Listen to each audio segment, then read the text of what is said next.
वसल्लम जे साम्हूं हिकड़ी औरत हिकड़े घर रखे पाहे लगी। उन घर मां औरत जो बचड़ो अंदर घर में मौजूद हुयो। जेडी मल घर रखे पाहे लगी मां हुंदी आ विसरी वई त मुजी जान विसरी वई त मां पाहे में सड़दस विसरी वई त पाहे के दिया इहो विसरी वई त करली वेढ़ा इहो विसरी वई त पानी जो इंतजाम कया न अमड़ डोड़ंदी आई दुनिया दिसे पई त बचड़े के किए कढो केड़ी तदबीर अख्तियार कयो मगर जेका मां हुंदी आ उहा तदबीरुन जी मोहताज कान हुंदी आ उहा अकुल जी मोहताज कान हुंदी आ। मां जो बच्चे सा जेको प्यार हुंदो आ उहो कुदरती प्यार हुंदो आ। अमड़ बगैर दिसण जे बगैर सोचण जे इहो न डिठो त पाहे नंढी आ या वडी आ इहो न डिठो त पाहे जलाईंदी आ कुछ अमड़ जे अंदर में बस हिकड़ी तमन्ना त कुछ भी करणो आ पांजे शहजादे के बाहर कढी अचणो आ।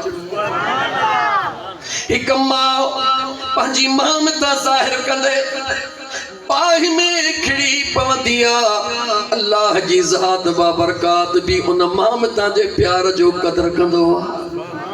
खबर थी जा भाई खबरदार थी जा मता हिन मुझे पाने जे अमड़ के तकलीफ दिनी थे अमड़ बाह में काहे पवंदिया बचड़े के हंज में कण जने बाहर निकरंदिया बाह दे निहारी दिया मुझे करीम मुस्तफा जे दरबार में सिधी इंदिया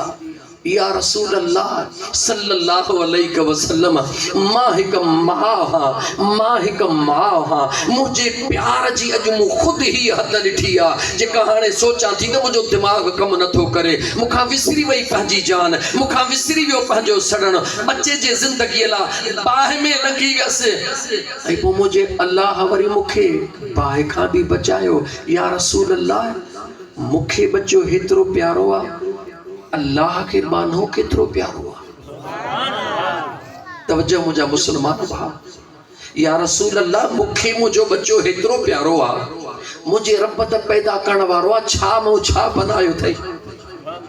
क़ुरान पढ़ा क़ुरान वल्लज़ी युसव्विरुकुम फिल अरहाम कैफ यशा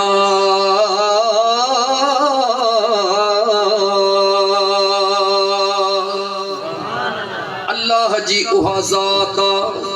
अल्लाह जी उहा ज़ात हिक मां जे पेट जे मखसूस हिस्से में मुझो अल्लाह चवे तो जिए चाहींदो हां इए तस्वीर बनाईंदो हां। मां जे पेट जे अंदर तस्वीरूं बनाइण वारो अल्लाह मुझा महबूब केतिरो प्यार कंदो आहे। हुजूर जे अखिड़िन में लुड़क लड़ी आया मुझे मदीने जे मीर सल्लल्लाहु अलैहि व आलिहि वसल्लम जा सहाबा मुंतज़िर हन अज लबे मुस्तफा खुलंदा अज हुजूर जे लबन मां केड़ो आवाज तो अचे जो त मुस्तफा करीम जे लबन मां जेको आवाज निकरंदो आ उहो महदूद न हुंदो आ ला महदूद हुंदो आ महदूद उन जो हुंदो आ जंजी बादशाही महदूद हुंदी आ। मुझो मुस्तफा रहमतल लिल आलमीन खातमुन नबियीन कयामत जे अचण ताईं नबिया त मुझे हुजूर जो हिकड़ो अल्फाज भी कयामत जे अचण वारन ताईं मुझे करीम मुस्तफा फरमायो अल्लाह जी बानी मुझो महबूब रब्बुल आलमीन तो जेड़न 70 अमड़न खां वधीक पंहिंजे बाने सां प्यार कंदो